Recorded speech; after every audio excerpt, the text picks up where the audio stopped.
Hi, welcome everyone. It's with great pleasure that I am bringing a guest on today to Moving Along, who is the Robin Elliott Award winner from the World Parkinson Congress in 2023 that happened in Barcelona.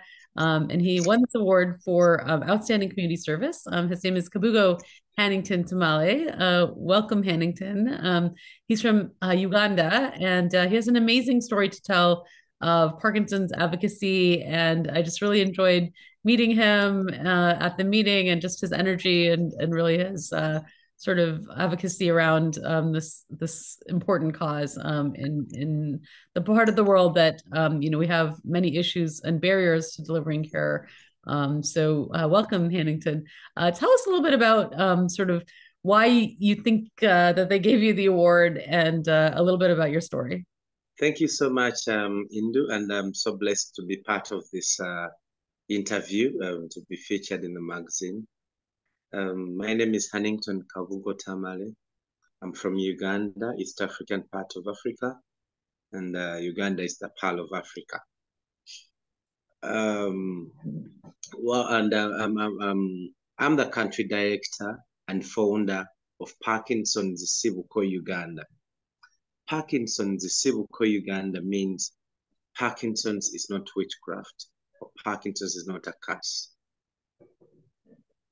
I founded this 4.5 years ago in Uganda because I saw how my mom suffered.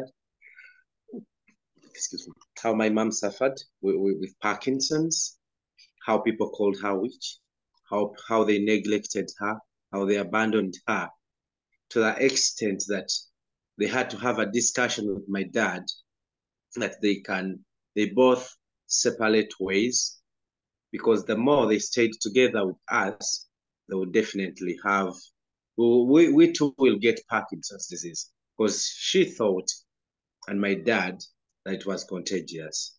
So because of the much love we had together, she decided to sacrifice herself for Parkinson's and avoid the kids to have Parkinson's, which wasn't a right thing though. But because of the love and how she felt with Parkinson's, she never wanted anyone to have the same suffering as she had. Wow, that's pretty powerful. So you were saying that basically in Uganda, there's a sense that Parkinson's is witchcraft, and that people are possessed or are cursed, and that's why they get Parkinson's, is what the stigma is, and that there's your mom and your father believed, and many people in the community believe that Parkinson's is contagious, and so you ended up having your mom separate from you because she was worried she was going to actually transmit the Parkinson's to you. That's heartbreaking. Um, Yeah. so tell me a little bit about, because I understand that you learned from this experience and have wanted to change things there. I heard stories of you writing notes and leaving them in the bus and things like that. Teach us a little bit about that. Well, okay, to tell just a little bit to go back on the story of my mom. We grew up from a very humble background, Christian background.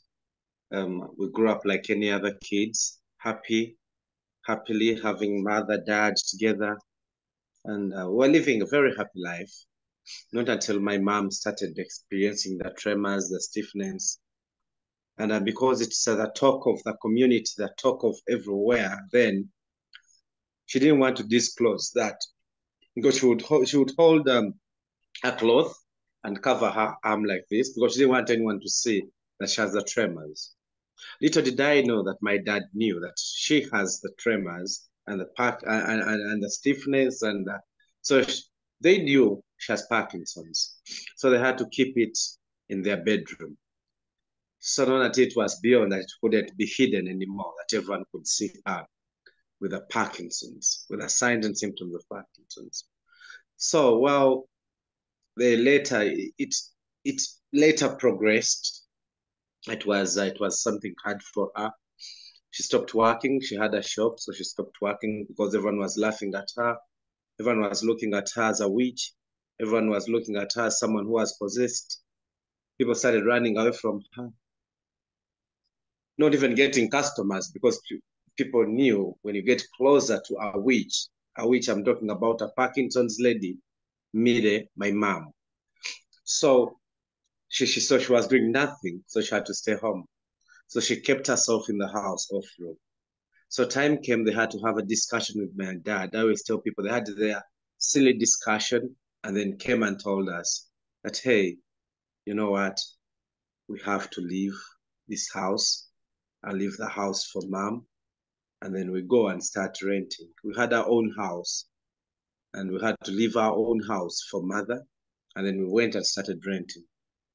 It was quite sad for everyone at home, looking at how you leave someone who is not dead and you have to leave her in the house alone. And you don't know how she's going to live in the house. Who is going to take care of her? Who is going to give her food? Who is going to clean her up? Like, who is going to be helping her, like, entirely in the house? And she definitely, when I asked, but how is she going to survive in the house alone with Parkinson's, with Buko? Buko is Parkinson's. How is she going to survive with Buko? Because she needs someone to help her. She can't hold a cup. She can't, she's shaking. And everyone in that community doesn't want to get closer to our house because they know that house there has a witch in there. So what happened, my mom answered now. I said, no, don't mind. I'll survive. I'll handle this. It's just a matter of time. Everything will be okay. Like, she gave us hope that she'll be fine. So she left. We left. We had to leave. But every time, I'm the last born and two sisters. So every time I was at our rented apartment with my dad, I would think of my mom. Every time I would think of my mom. So I would sneak from wherever we were, because it wasn't far from where mom was, to come and check on mom. Trust me, every time I would come, she would send me away. Don't come here. Don't ever come back here. Don't get closer to me. Don't come to me. Don't come. You're going to get Parkinson's. I don't want you to come here. I'll be fine. When I get fine, I'll come back to you. So it kept on. So the sad moment is when I went and found my mom crawling, and then crawling like a baby. Of course, it was, she would choose to crawl because she couldn't, I think, sustain the standing or the walking. And so I phoned her and I said, hey, mom, like, there was, on the wall, there was a hole. So I asked, how was the hole created on the wall? So what happened, there's a lady, I always call her my mom's hero, who used to give her food until you die. So this lady would put a plate of food down and then had a stick like 3 meters long and then pushes a plate of food with this stick to my mom, because she did not want direct contact, because she knew Parkinson's is contagious. You get closer to this Parkinson's lady, you too will get the disease. And then they would see how she suffered. So regardless of everyone running away from her, even my dad, even her own children, this lady was always there to give her food. So when I came, I saw her crawling, and then on the wall, there was a hole. So I asked her what had happened to the wall. She had a metallic bottle top, a metallic soda bottle top. So she had scratched the wall. When she scratched the wall, this lady had taken some time without coming. Because this is the only lady who was giving her food like 3 days or 4 without coming to give her food. So she was very hungry. She had water and the dust on the wall that she was scratching is what she fed on.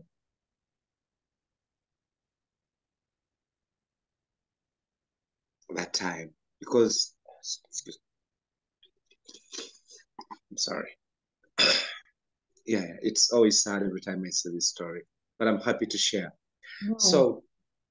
So the hole, so she ate dust that time because Auntie Daya was not there to give her food and she was very hungry. So she had to improvise. The only provision she had was the wall, was the dust, Yeah. which wasn't there. So she had to scratch the dust on the wall. So she was eating the dust and the water. So it was so sad. I felt so bad, and I couldn't believe it.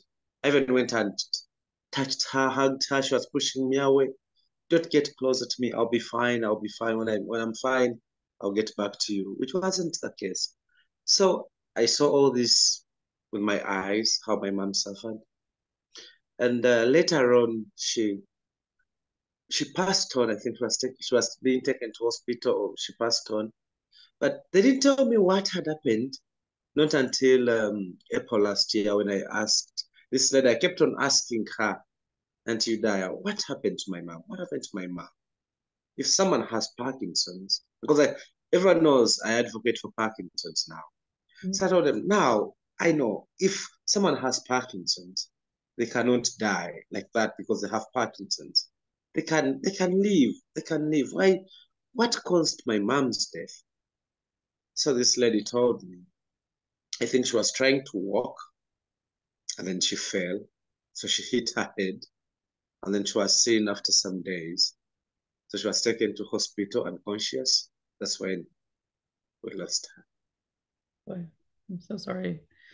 Um, so from this experience and sadness and grief, you've really tried to use that as something to rather than just being sort of paralyzed, taking this energy, taking her sort of legacy and creating this disease awareness campaign, advocacy campaign.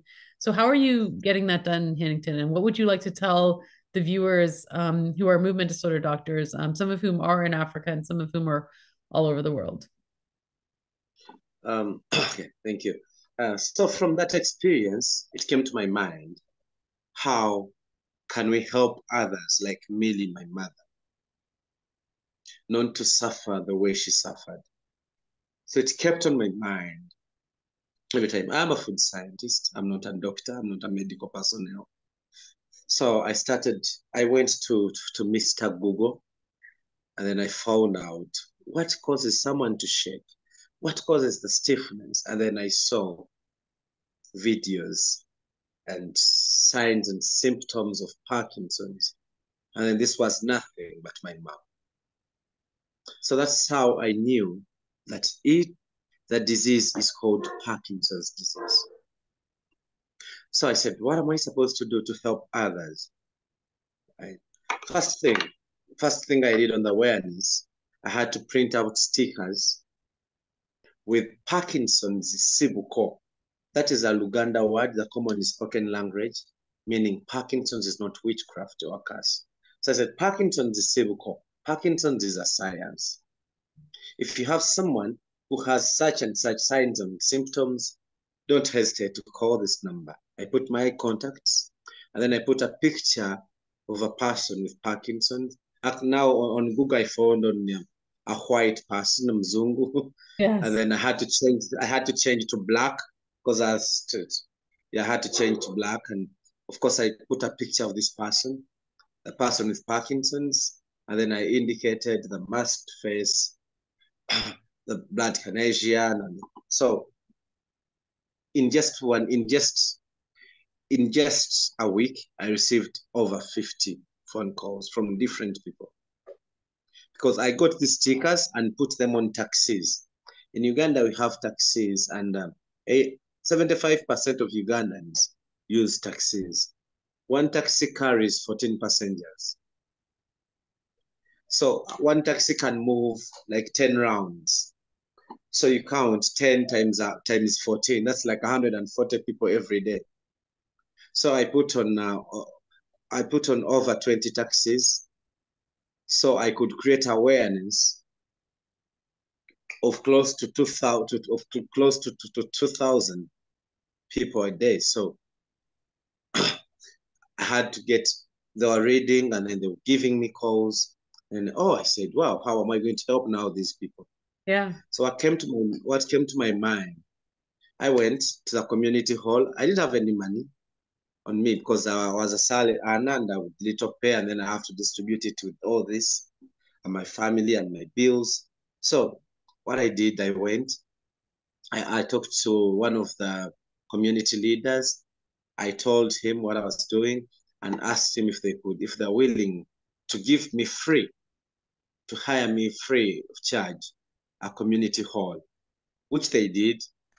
So I hired a community hall, and then I had to tell these people, I set a date of when they can come to have a training, a workshop, a conference about Parkinson's. And then I thought maybe people would come like 50, and then they came like over 80 that day. But I didn't send anyone away because I knew if it's not me, then no one else is going to do it. Yeah. Until now, I'm the only Parkinson's advocate in Uganda, in a country of over 40 million people. Wow. Yeah, so what I did, I had to train these people, but I didn't have anything. I had to go again to Mr. Google, found out information about Parkinson's. All those days I wasn't sleeping. I kept on reading. I had to print some work that didn't have copyrights, those that are printable. I got some prints, and then I had to translate some little in the commonly spoken language. Of course, the little that I know that I could translate to make people understand, because we have a number of people who do not speak English, and mostly the Parkinson's patients that we have. So what I did, I trained, people came, I trained them. After training them, I told them, this is a science, it's a disease. If you experience A, B, C, D of Parkinson's, please go to a health center. You're going to meet doctors, nurses who know what Parkinson's is, and they'll tell you what you're supposed to do. Okay. The sad moment again after that, one of the people who went to a health center found one of the doctors, the superintendent of a hospital, and told this guy, you should stop drinking alcohol. That's why you're shaking. That's why you have this stiffness. And then this guy didn't have anything. He has never tasted alcohol. He said, I am a Muslim. I've never tasted alcohol my entire life. Yeah. You don't tell me that I've been drinking alcohol. He said, then you need to do an MRI. I said, no, but I walked 14 kilometers to come to a facility to meet a doctor who knows anything about Parkinson's, according to Hannington, who trained us. So it means Parkinson's is witchcraft. So Parkinson's is a science. It's not a science. The next call I receive a bitter call from this guy. You see, you are not a doctor. This guy is a doctor. He said Parkinson's is not Parkinson's. He says either I drink alcohol, then I need to do an MRI. So I need to go back and relax because now I officially believe Parkinson's is witchcraft. It was again a turning point. Yeah. So distilling from what you're saying, it sounds like the images of Parkinson's as this white man is not helping the situation there. You need more images of people who look like you to give a better education. There needs to be educational materials available that are basic, that give a lot of good information, and that can be translated into the local language. And then it sounds like there are doctors and nurses that are around, but that many of them don't know anything about Parkinson's either. And people are really sort of, even when you ask for help, you may not get the help because they don't know how to give you help. Exactly. That's really happened. Yeah. But I never gave up. Even when I got this setback, this turning point, Yeah. what I did is, what am I supposed to do? Now I embarked on the medical workers. I started training them. I set up CMEs. I would go to a facility, talk to the heads and tell them, my name is Hannington. I work for Parkinson's disease. I advocate for Parkinson's, and I want to train your medics at this facility about Parkinson's. Yeah. Of course, they accepted. So I started teaching them about Parkinson's, signs and symptoms, how to diagnose, how to prescribe to patients, how they can care, how good they can help a Parkinson's patient in case they come to their desks. And remember, I'm not a medical personnel. Yeah. Now these guys had to believe in what I was saying. Yeah. In Uganda, we have not more than 6 neurologists. Okay. And only one is available and it's not affordable. I don't want to say affordable, but at least one is available. Of course, at a fee which so many people can't afford. Yeah. But at least it's there. So I had to look for this neurologist, Dr. Msobile, Dr. Kadmukas. I talked to him. I told him, Doctor, my name is Hannington. I do ABC double Parkinson's, and I've been training medical workers. But it's unfortunate that so many do not know what Parkinson's is. Some know, but they don't know much about it. They just left it there because it's either a disease that people don't go in hospitals to be treated, to be helped. Reason, because they are in their homes, they are laughed at, they are abandoned. Yeah. So people live desperately with the Parkinson's in their homes because they fear to get out of their houses. They will fear to go to hospitals so that their neighbors can know they have Parkinson's because they're going to be the laugh of the day. So we know the awareness there is also needed, which I'm doing, to let people know that, hey, your dad has Parkinson's, your mom has Parkinson's, and you can live happily with them because they're not going to die, but they can live happily with Parkinson's. And this is what I've been doing really so much. So back on the medical team, I started training them. Then I met Dr. Msubi, the neurologist. I told him about this and he said, yeah, I can come in one of the sessions and help you teach with my specialty as a person, as a neurologist, and talk to these medical workers. This guy was asking for $500 and he was serious, needed it. And I remember for me, I'm volunteering. I'm not paid. I'm doing this just in memory of my mom. He said, yeah, that's the little I can do. If you get it, come back to me. Sure. Because I had passion and love, I had to look for the money. After some months, I got him. I brought him to the facility, one of the facilities. He taught, and I was happy that whatever he taught, they were the exact things that I had taught these people. From that day, they started believing in me. So even when people get diagnosed right now in Uganda, are they able to get on the medicine like levodopa? Are you able to prescribe that to people there? What we do, because we can't have the neurologist every time come because he needs $500. Yeah. So I told him if he trains these medical workers, some doctors, some nurses, who can prescribe, who can help patients, and this is what he did. So he trained this team. So these are the doctors that were trained by me, actually, and the neurologists are the ones that we use because I cannot prescribe to a patient. Sure. Not a medical worker. Yeah. But another doctor who is not a neurologist can do that. But you so have what access happens to the medicine? Yes, actually, medicine is there, but sometimes affordability and availability is also a problem that we might find. The whole of Uganda will have like only 4 pharmacies that have cinnamon. I'm lucky that I know them now. So, of course, a few months, some years, like 2 years ago, we got a donation from World Parkinson's Program, and they needed to give medication to some patients. So I had to look for these pharmacies, and I got them. So World Parkinson's Program pays the pharmacies, and then the pharmacies distribute the medicine to the doctor, and then the doctor gives the medicine to the patients. Okay, interesting. Wow. Yeah, that's how it is. Of course, it's quite hard that, of course, with poverty, Uganda is a third world country. So many people can't afford.